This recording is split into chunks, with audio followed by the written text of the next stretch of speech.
Current affairs पाठशाला में आपका स्वागत है।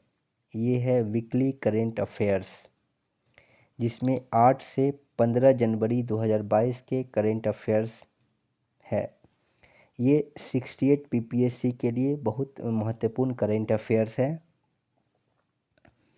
जिसमें पहला क्वेश्चन है कि जगन्नाथ स्मार्ट टाउनशिप योजना किस राज्य में लॉन्च किया गया है। तो इसका सही आंसर है आंध्र प्रदेश। इसमें है कि आंध्र प्रदेश के मुख्यमंत्री YS जगनमोहन रेड्डी ने इस वेबसाइट का शुभारंभ किया है। इसमें क्या है कि आंध्र प्रदेश सरकार ने मध्यम वर्ग के लोगों को कम मूल्य पर भूखंड उपलब्ध कराया जाएगा।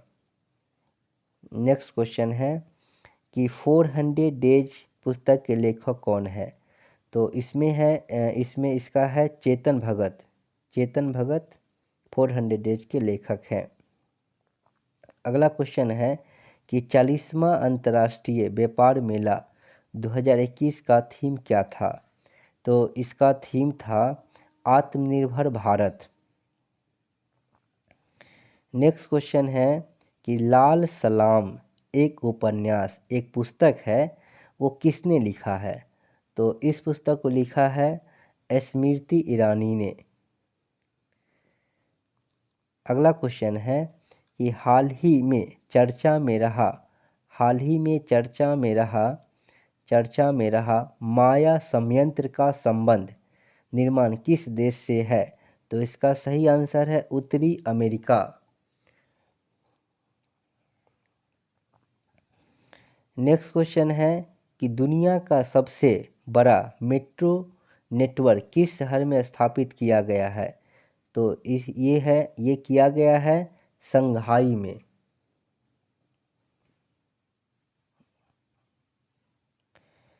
हेनले पासपोर्ट इंडेक्स 2022 में भारत का स्थान क्या है। तो इसमें भारत का स्थान है 83। तो इसमें क्या है कि विश्व बैंक ने साल 21-22 के लिए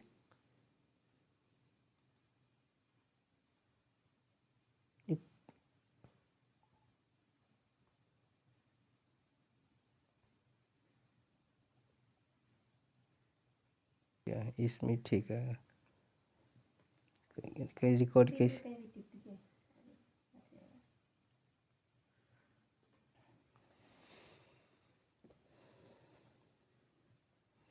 अगला क्वेश्चन है कि प्रसिद्ध पत्रकार कमल खान जिनका निधन हाल ही में हो गया, वो किस टीवी चैनल से जुड़े हुए थे। तो वे कमल खान NDTV से जुड़े हुए थे। नेक्स्ट क्वेश्चन है कि प्रधानमंत्री नरेंद्र मोदी किस राज्य में सायरा कुड्डू जल विद्युत परियोजना का उद्घाटन हाल ही में किया है। तो ये किए हैं हिमाचल प्रदेश में। नेक्स्ट क्वेश्चन है कि हाल ही में सार कार्यक्रम की शुरुआत किस मंत्रालय द्वारा किया गया है। तो ये किया गया है आवास और शहरी मामलों के मंत्रालय।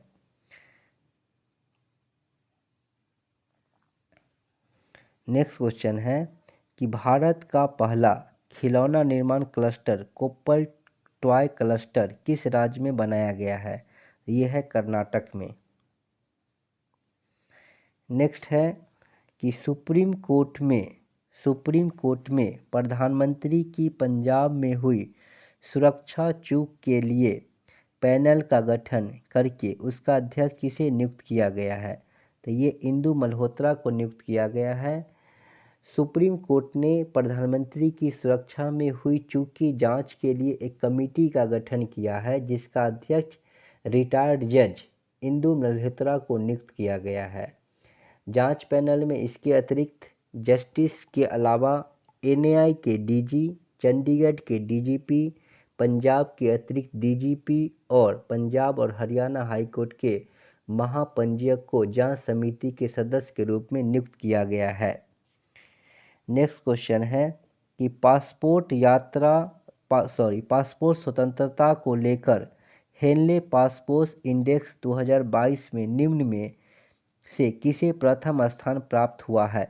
तो ये है जापान एंड सिंगापुर। इसमें क्या है कि हालिया रिपोर्ट में जापान और सिंगापुर शीर्ष रैंकिंग पर बने हुए हैं। ईरान, अफगानिस्तान, पाकिस्तान को 2022 में दुनिया के सबसे कमज़ोर पासपोर्ट के रूप में स्थान दिया गया है। नेक्स्ट क्वेश्चन है कि भारतीय अंतरिक्ष अनुसंधान संगठन यानी इसरो के नए चीफ के रूप में किसे नियुक्त किया गया है? तो ये हैं एस सोमनाथ। एस सोमनाथ को भारतीय अंतरिक्ष और अनुसंधान संगठन यानी इसरो का अगला प्रमुख नियुक्त किया गया है। एस सोमनाथ फिलहाल विक्रम साराभाई अंतरिक्ष केंद्र के निदेशक हैं। नेक्स्ट है कि टोक्यो ओलंपिक में कांस्य पदक विजेता लवलीना बोरगोहेन को किस राज्य सरकार ने डीएसपी पद पर नियुक्त किया है? तो ये है असम की सरकार ने डीएसपी पद पर नियुक्त किया है। असम सरकार ने ओलंपिक मेडल विजेता लवलीना बोरगोहेन को असम पुलिस का उपाधीक्षक नियुक्त किया है। असम की 24 साल की मुक्केबाज लवलीना बोरगोहेन ने पिछले साल टोक्यो ओलंपिक में ब्रॉन्ज मेडल जीता था। नेक्स्ट है कि विश्व की चालू वित्त वर्ष के लिए भारत के वृद्धि का अनुमान कितने प्रतिशत लगाया गया है? तो इसका सही आंसर है 8.3%। यानी है कि भारत की आर्थिक वृद्धि दर 8.3% रहने का पूर्वानुमान जताते हुए उसका यह आकलन पुनरुद्धार के व्यापक स्तर पर प्रसारित होने की संभावना पर आधारित है। नेक्स्ट है कि अंतर्राष्ट्रीय मुद्रा कोष यानी आईएमएफ ने हाल ही में किसे नए अर्थशास्त्री के रूप में नियुक्त किया है? तो इसका सही आंसर है पियरे ओलिवियर गैरिंचस।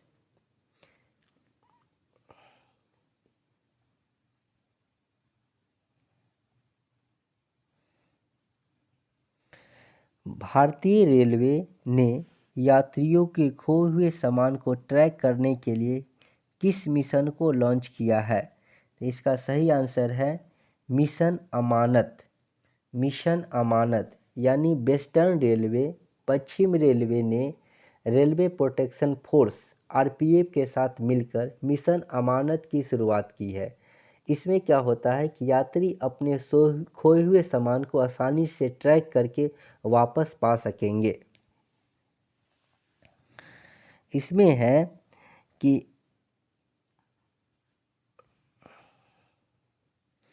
किस देश के मैरीलैंड अस्पताल में डॉक्टरों ने एक मरीज की जान बचाने के लिए आखिरी प्रयास में सूअर का दिल का प्रत्यारोपण किया है?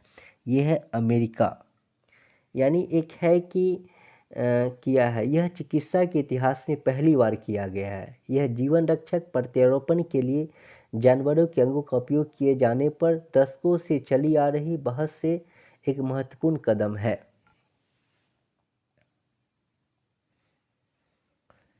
अगला है कि भारत ने 15 से 18 साल के बच्चों के लिए कोविड-19 वैक्सीन कब से शुरू किया है? तो ये किया है 3 जनवरी 2022।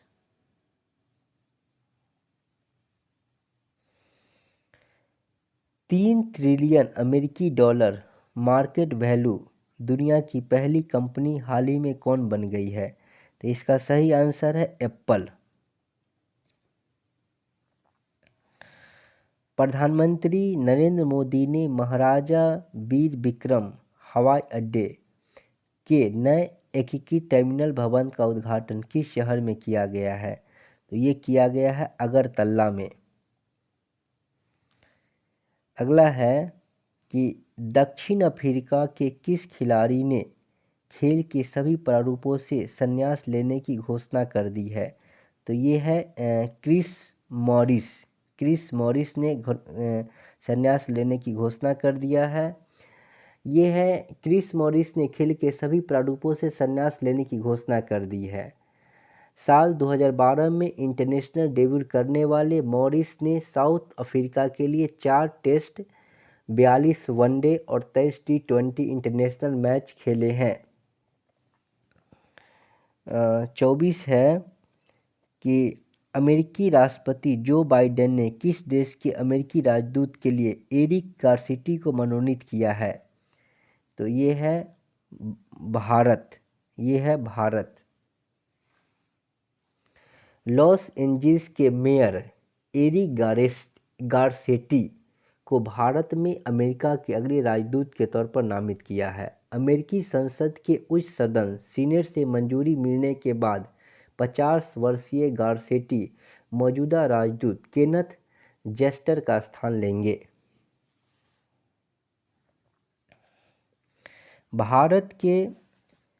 भारत सरकार ने हाल ही में LIC यानी जीवन बीमा निगम में कितने प्रतिशत प्रत्यक्ष विदेशी निवेश FDI की अनुमति देने का निर्णय लिया है?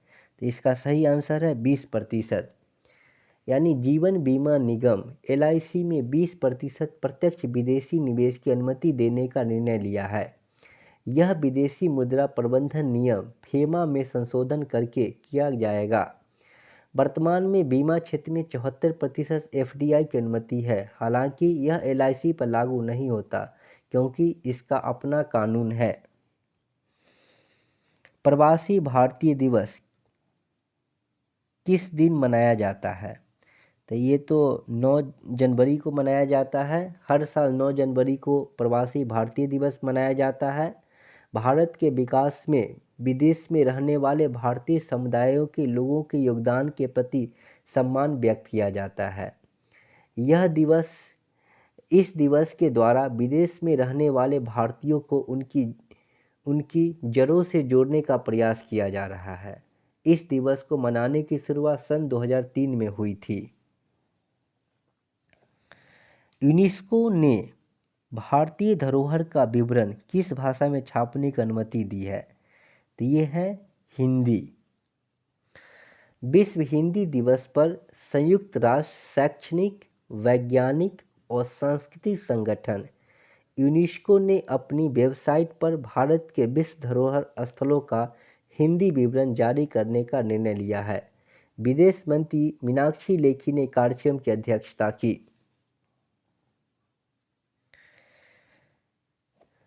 IPL के टाइटल स्पॉन्सरशिप के लिए अगले 2 वर्ष के लिए किस कंपनी के साथ समझौता किया गया है? ये है टाटा ग्रुप।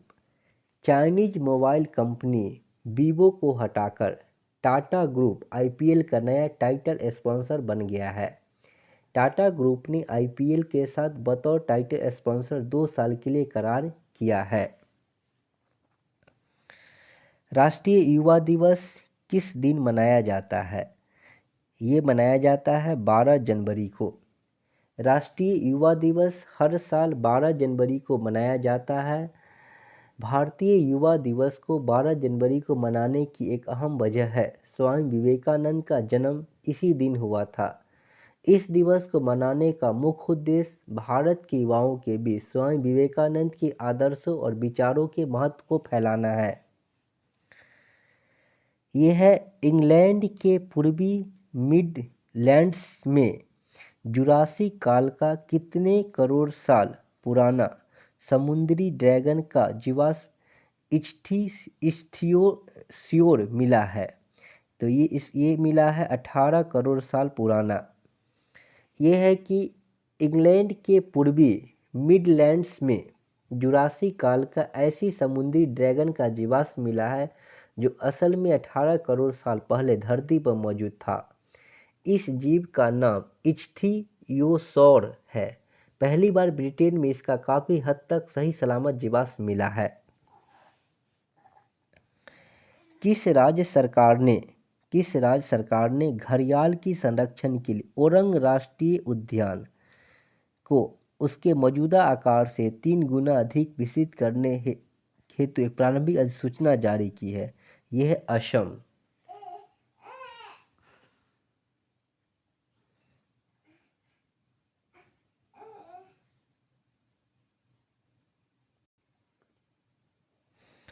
रक्षा मंत्री किस देश में राष्ट्रीय पर्वतारोहण और संबंद्ध खेल संस्थान निमास द्वारा आयोजित भारत के पहले बहुआयामी साहसिक खेल अभियान को हरी झंडी दिखाई है? तो ये दिखाए हैं फ्रांस में। रक्षा मंत्री ने फ्रांस में राष्ट्रीय पर्वतारोहण और संबंद्ध खेल संस्थान निमास द्वारा आयोजित भारत के पहले बहुआयामी साहसी खेल अभियान को हरी झंडी दिखाई है। अभियान की शुरुआत नवंबर 2021 में की गई थी और टीम का नेतृत्व निमास के निदेशक ने किया था। अगला है कि पूर्व प्रधानमंत्री लाल बहादुर शास्त्री की पुण्यतिथि हर साल किस तिथि को मनाया जाता है? तो ये मनाया जाता है 11 जनवरी को। पूर्व प्रधानमंत्री लाल बहादुर शास्त्री की पुण्यतिथि हर साल 11 जनवरी को मनाया जाता है। लाल बहादुर शास्त्री ने अपने विनम्र स्वभाव, मृदुभाषी व्यवहार और आम लोगों से जुड़ने की क्षमता से भारत की राजनीति पर अमिट छाप छोड़ी है। लाल बहादुर शास्त्री का जन्म 2 अक्टूबर 1904 को मुगलसराय में हुआ था। वे देश के दूसरे प्रधानमंत्री थे। किस राज्य के गंजम जिले ने खुद को बाल विवाह मुक्त जिला घोषित किया है? तो ये है ओडिशा। उड़ीसा के गंजम जिले ने खुद को बाल विवाह मुक्त जिला घोषित किया है। इसके लिए गंजम जिले में निर्भया कढ़ी कार्यक्रम की शुरुआत की गई थी। किशोरियों को स्कूल छोड़ने से रोकने और उनकी काउंसलिंग करने के उद्देश्य से इस अभियान की शुरुआत की गई थी। जल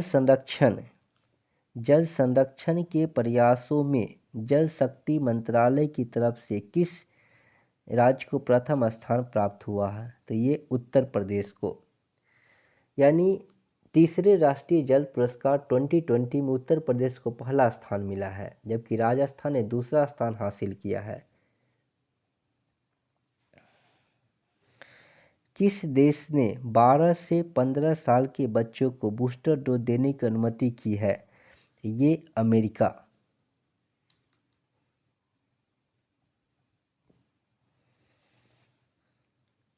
खेलो इंडिया 2023 की मेजबानी किस देश को सौंपी गई है? तो ये सौंपी गई है मध्य प्रदेश को। मध्य प्रदेश को खेलो इंडिया यूथ गेम्स 2022-23 की मेजबानी सौंपी गई है। मध्य प्रदेश सरकार ने इस गेम के आयोजन सहित अन्य खेल गतिविधियों के लिए 215 करोड़ का बजट स्वीकृत किया है। मुख्यमंत्री शिवराज सिंह चौहान की अध्यक्षता में भोपाल में हुई मंत्रिपरिषद की बैठक में खेलो इंडिया योजना के तहत 3 वर्षों के लिए 215 करोड़ 53 लाख रुपए की नीतिगत और सैद्धांतिक स्वीकृति दी गई है। अगला है कि केंद्रीय मंत्री डॉक्टर जितेंद्र सिंह ने किस शहर में भारत के पहले ओपन रॉक संग्रहालय का उद्घाटन किया है? तो ये हैदराबाद में।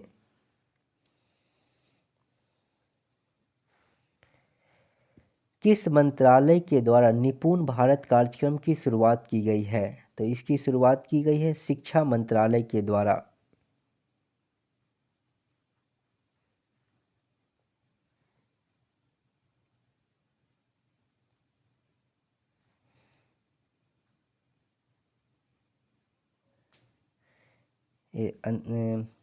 ये जो टेस्ट सीरीज है वो 68 बीपीएससी के लिए बहुत ही महत्वपूर्ण है।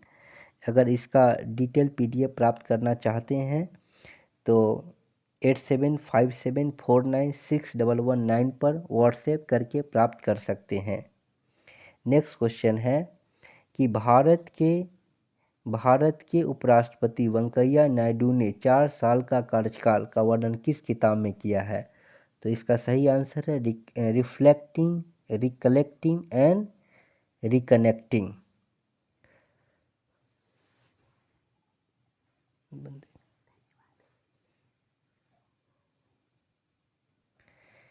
Thank you.